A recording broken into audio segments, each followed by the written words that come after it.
Coming up next. It's cool to be able to show people that they can look great. And like a lot of times people will say, oh, I'm not photogenic. I'm like, well, you just haven't had the right photographer. Like you've got to have great lighting and just knowledge about how to pose and get people to smile naturally instead of like awkward and uncomfortable. The Job Talk podcast shares stories from people who are passionate and love what they do in their careers. Through conversation, we explore their careers, past work experiences, and the education that got them to where they are now. We are putting together a Career Crisis Ultimate interview series. We are asking experts to give their best advice and guidance around work anxiety, career pressures, career goal setting, and ultimately, career transformation. To learn more about this special interview series and get notified when it's available, please visit our webpage at thejobtalk.com/help. Today's guest is Jeanette Sesay. Here's our Job Talk with a headshot photographer. Jeanette, thank you so much for coming on the podcast today. My first question for you would be, when did you decide that you wanted to pursue a career as a photographer? Probably the first time it actually stands out in my memory. I was taking photos with a little Canon point and shoot of a flower, doing like macro photos when I was in Australia for a year. And people would tease me for like crouching down on the ground and taking pictures of little tiny things all the time. But I think that's when I realized like I really love this, and it's something that I would love to study and learn more about, like how to use this camera and how to make it work. Yeah. How old were you when you were doing that? I think 18 or 19. Okay. So you were making your decision while you were leaving high school. What was your first post-secondary experience? It was at NAIT. So I studied photographic technology at NAIT, and that's the only post-secondary I did. I was actually had good grades in high school, and my parents both thought that I'd do something a little bit more, I don't know, high level or like go to university or something. But I really enjoyed my time at NAIT and found it was super practical and not all just book smarts. Like we hardly any exams or like head knowledge. It was more just like take a picture and we'll critique it after, more of that kind of thing, which I wanted. You followed your passion, which I think is great, and any parent should appreciate that. Was the course at NAIT when you were studying to become a photographer, was it stressful in any way? Yeah, I think it was stressful in that I'd never like to show when I don't understand something. So if I didn't understand something in class, I would try and figure it out by myself instead of asking questions. And lots of times it was just, I would fail at doing something and then have to try again or reschedule with models. And but I feel like the workload wasn't overwhelming or anything, no. And when you're going through the program to become a photographer, what are your hopes for your future? Are you thinking, like I hear a lot of photographers say, I want to be a National Geographic photographer. Did you have any dreams like that? I think so, yeah. And one of our instructors, he actually asked the class, he said, who of you in this class want to change the world with photography? And there was only a few people that put their hands up, and that was something that I did want to do with my photography, and I still think it is possible to do. But I had a real heart for social justice and wanted to use my photography to help, say, NGOs or that kind of thing, and people who were underprivileged. It's something I wanted to do with my photography, and I'm still looking for ways to do that now as a photographer. When you left NAIT, what was your first professional experience? It wasn't like a paid position or anything, but I went to Uganda for 3 months to volunteer at an NGO there. It was called Watoto. And so I was working in the marketing department and taking photos for their marketing materials. And also the kids who were getting sponsored, I would take their photos, which was pretty cute. And how did you get on that trip? What circumstances brought you to have that opportunity? Well, I went with the organization as a volunteer they have a baby's home. And so I worked there for a month.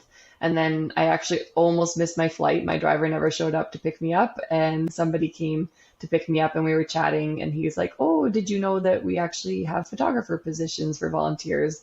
And I had no idea. So that's what the next summer I went back and was there as one of the photographers, and it was a awesome experience. And I was able to get into different villages and locations that I wouldn't normally. It's not something you could do as a tourist, really. So it was a really awesome experience. Yeah, and you were building your portfolio. Do you have some photos from that trip that you're still proud of? Yeah, there's a few from my travels. And obviously, like, my editing style has changed a lot now. Yeah. So I think if I went back to the raw photos, I would probably do it a lot differently. But yeah, it would be kind of cool to revisit those. There is a few that I'm really proud of that would be, I don't know, more on the artsy side that you could print and sell as art. So that was your experience coming out of post-secondary. You went to Uganda quite early in your career. What happened after that trip? After that trip, I got hired at NAIT. It was they actually offered me the position before I went to Uganda, but my trip was all booked and everything, and I had lots of other places I was going to as well. So it didn't work out. But then when I came back, they actually had the position open up again, and they offered it to me, and I worked there for 5 years after that. And for our listeners that don't know, NAIT is a polytechnic post-secondary institute in Edmonton, Alberta, Canada. What kind of work were you doing for the institute? A little bit of everything. We took photos for curriculum. We took photos for marketing. There was a bunch of large canvas prints that went up around campus. So we took just kind of like commercial shots of the students doing different things, capturing what's happening in the program. So we covered a lot of different things, and we went to different job sites and training facilities. So I had my steel-toed boots and my hard hat and safety glasses, and and we did a lot of different things. It was pretty cool. Yeah, I imagine a school like NAIT would open you up to a lot of different types of photography while you were there.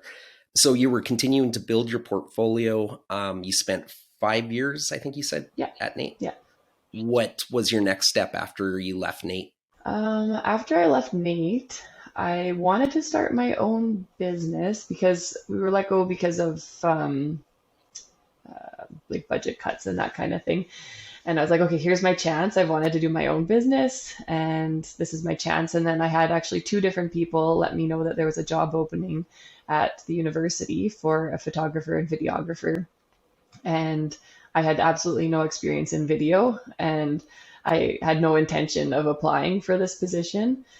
And then I think shortly after somebody let me know, and I kind of wrote it off. I read an article about how quite a lot of men, I don't remember the statistics specifically, but a lot of men will apply for a job that they are not qualified for. And whereas women, very few will apply for a job they're not 100% qualified for. And after reading that, I was like, I didn't even know that you could apply for a job you weren't qualified for. I just assumed like if you don't meet every single checkbox, then you can't apply. So I applied, and I did end up getting the job. While I was actually did the interview at NAIT campus while I was still working. So I went from one job immediately to the next one.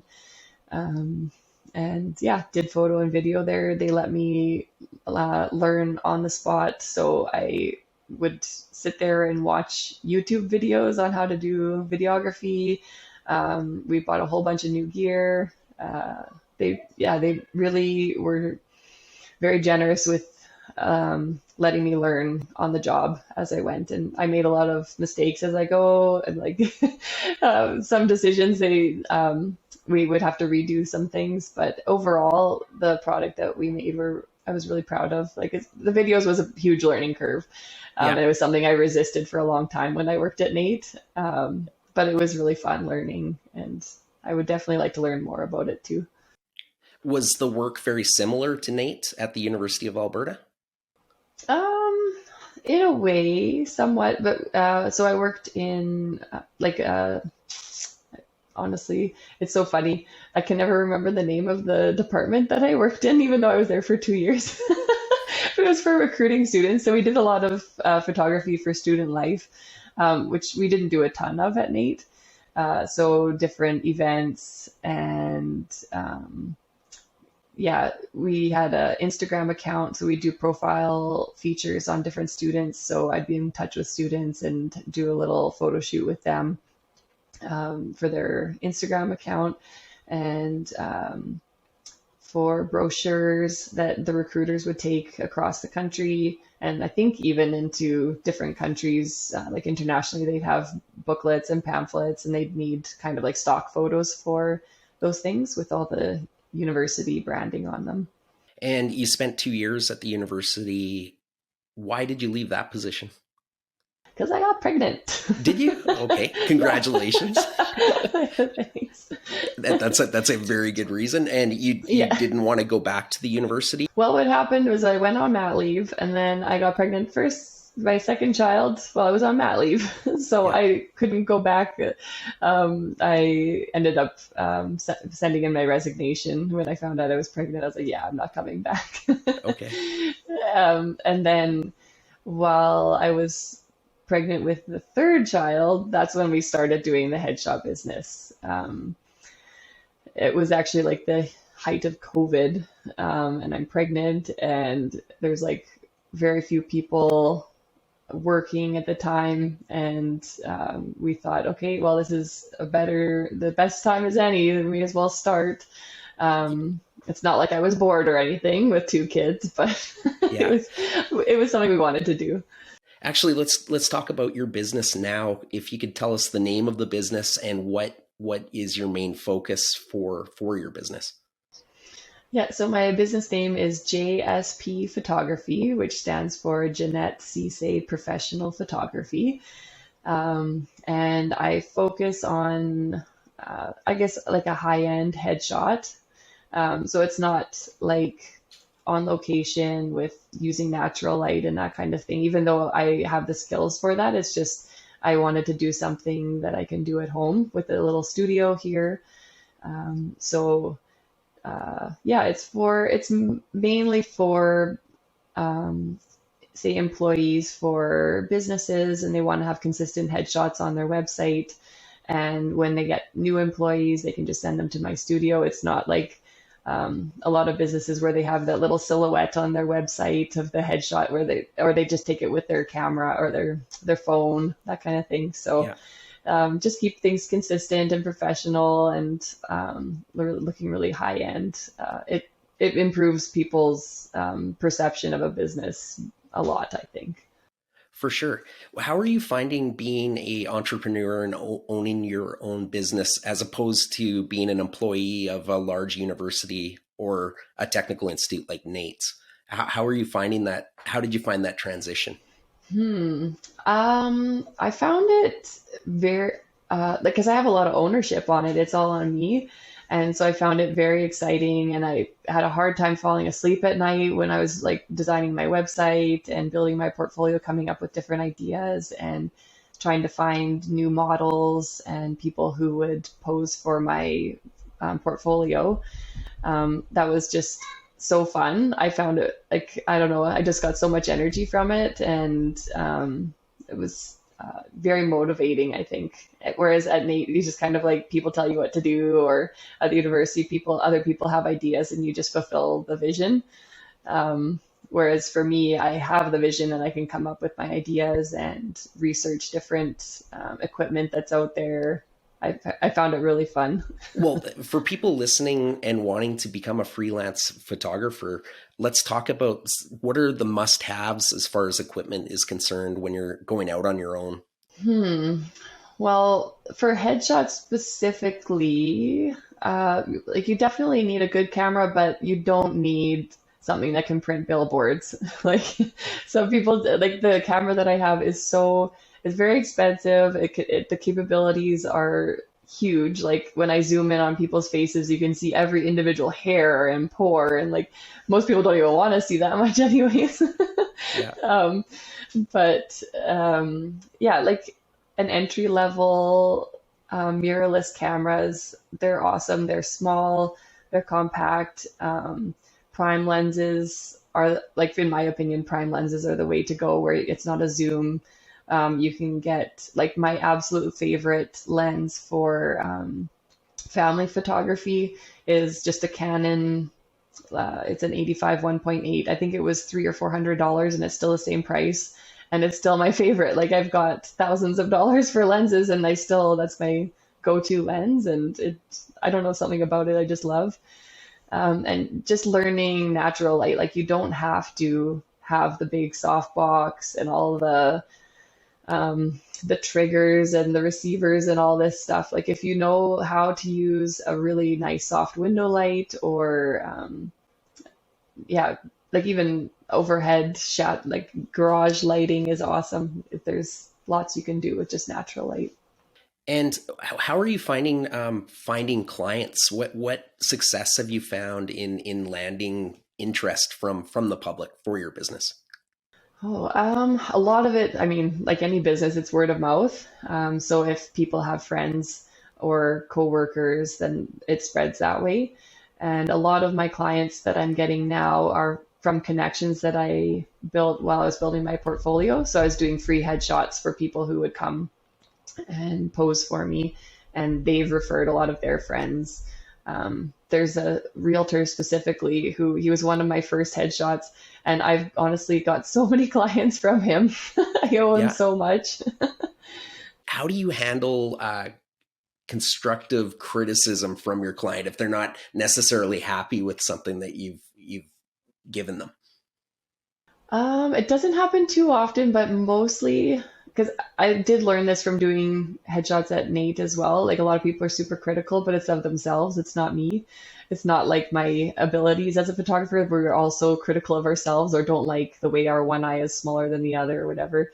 And there are a lot of things that I can do in retouching, and you don't want to take it too far. Otherwise it just looks unnatural. But lots of times it's just if people want me to adjust something with their face, which I feel kind of terrible because I feel like everyone's beautiful the way they are. They don't need to have like their face squished in Photoshop, but I can do it. But I did have a lady, she I don't know if you know the trend where it was like the whole picture is black and white except for the eyes or the lips or something, and she sent in a inquiry, and that's what she was looking for.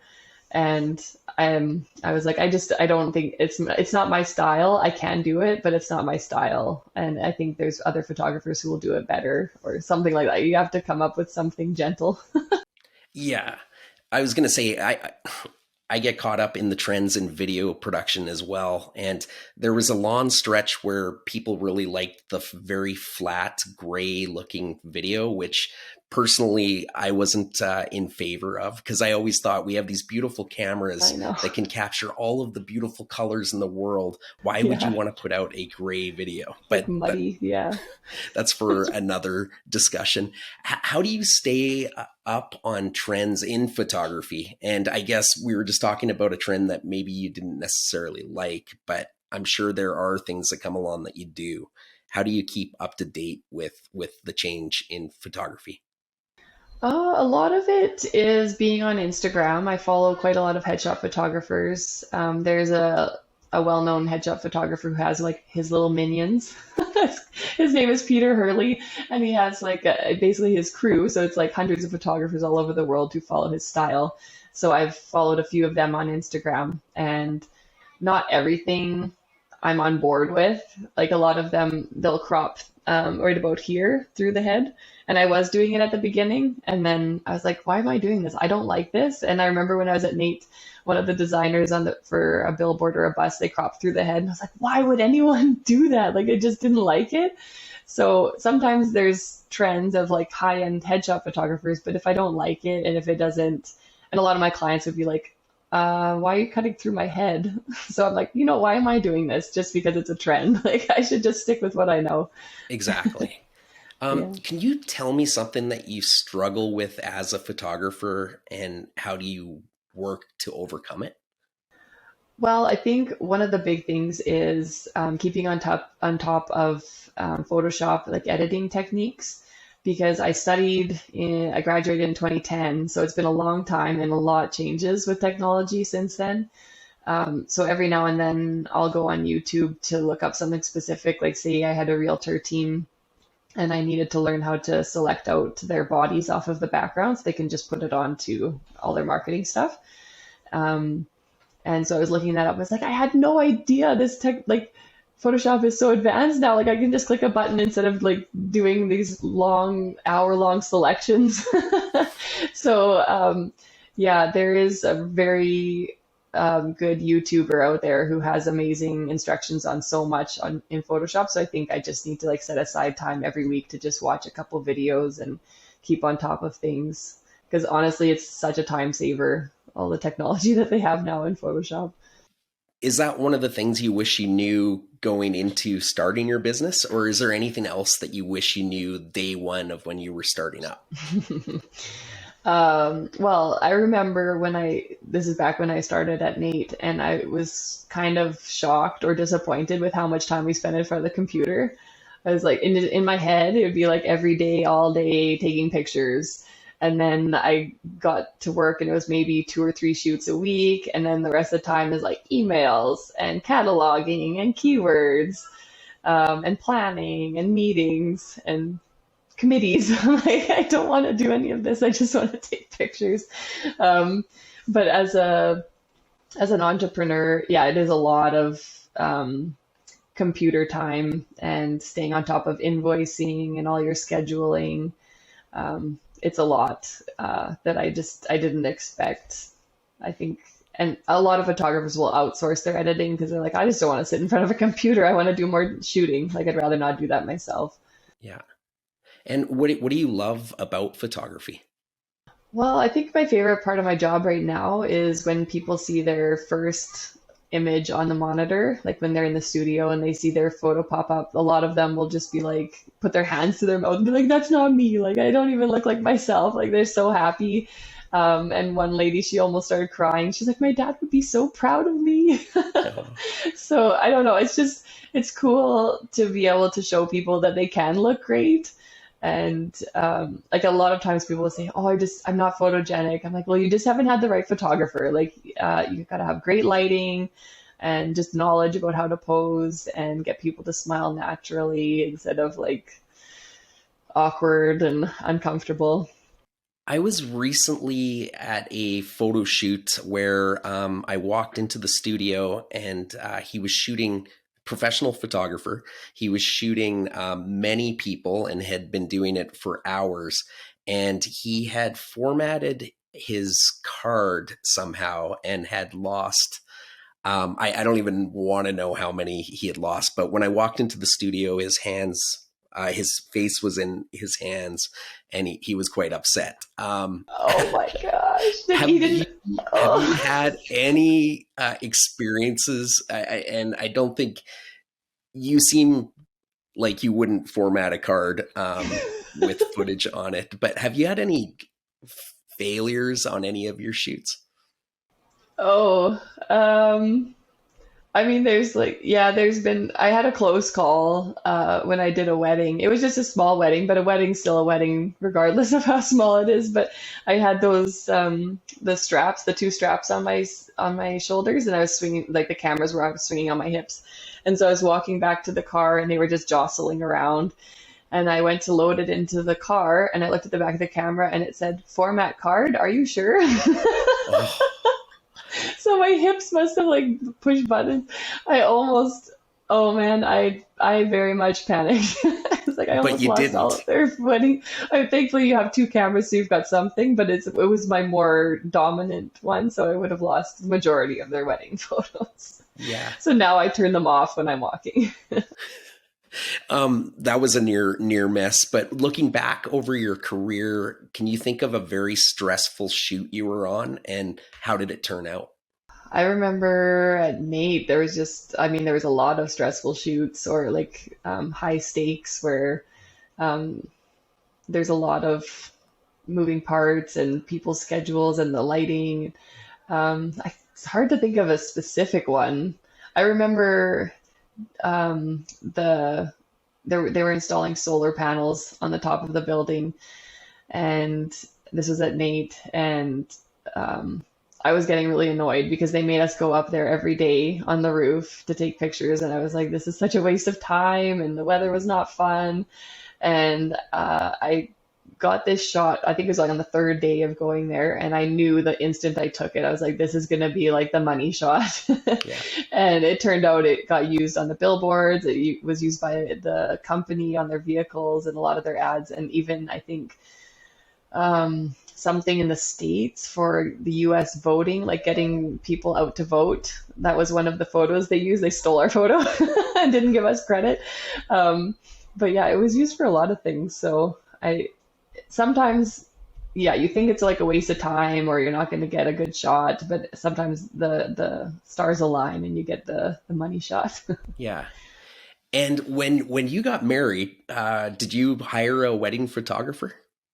We did. Yeah. It was actually a girl I went to school with at NAIT, and I think her daughter was under a year old or something. She was still nursing. I know she had to take a break when we were taking our other photos, and her grandma was there with the baby the whole day, and she had to take breaks to nurse the baby. But I really wanted her to be my photographer. I couldn't imagine the stress being the photographer for a professional photographer on their wedding day. That sounds actually shooting photography for a wedding sounds like a nightmare anyways, because the stakes are quite high. Yeah, that's why I'm kind of getting out of that. It's just too stressful. I can't sleep the night before, and yeah, I don't know. There's just a lot of pressure now with all the social media out there. They want every single shot to be amazing. What's the best advice that you could give that freelance photographer that's thinking about running their own photography business? Do you have any advice that you could give that person? Well, if they're just getting into photography, it's all about practice. Like, you can't just watch the YouTube videos and follow photographers online and look at their shots. Like, it's all down to getting your hands on the camera, getting your friends and family in front to practice. It's honestly just practice and practice and practice and learning how light behaves. I remember this was like a very, very long time before I started learning photography. I was taking photos of my flowers at home when I was like a teenager. And I was like, oh, it's kind of dark on that side. And then I tried putting something white on the side. Oh, that bounces light in. And then I went, oh, a little bit of dark on that side. So I put a little whiteboard. And this is before I learned like about reflectors and get things in between the light. Like I just kind of learned hands-on and through experience. And then when I learned it later, I was like, oh, I kind of learned that by discovering it on my own. So you just have to practice, and it sucks sometimes, and it's hard getting someone in front of your camera, but and making mistakes, but that's the only way you can learn. Actually, do you have tricks where you make the person in front of the camera more comfortable? Yeah, I think one of the biggest ones is to talk about something that they love and something that makes them happy. Like recently, I photographed a realtor, and I could tell he was kind of stiff, and I'd seen his previous photos. They looked kind of like a forced smile. And then so I asked him if he had kids or pets, and then he talked about his kids, but I think they're a little bit older. And when kids are older, they're not as like, they don't bring out the smiles as much as like the little ones that make people laugh. But he was talking about his dog and just telling me some stories, and just the smile that came out of it was real. Like, you could tell that he was really smiling, and then I could, while I'm shooting and trying to get his natural smile while he's not talking, I can talk about my experience with my dog, and that makes him laugh. So sometimes it's just the little things. It's not so much like cracking jokes, but it's more so just find something that they're interested in and then get them talking about it, loosen them up. Okay, well, we did this podcast while your youngest was napping, so I don't think I'm going to push my luck any further. Jeanette, thank you so much for coming on the podcast today. I really appreciate the time you gave us. Yeah, you're welcome. Thank you so much for having me. This is really fun, and I do enjoy doing stuff like this, so I appreciate you having me on. Thank you for tuning in to the Job Talk podcast. For more information, please visit us at thejobtalk.com. Our podcast music was created by our friend Mike Malone in Edmonton, Alberta, Canada.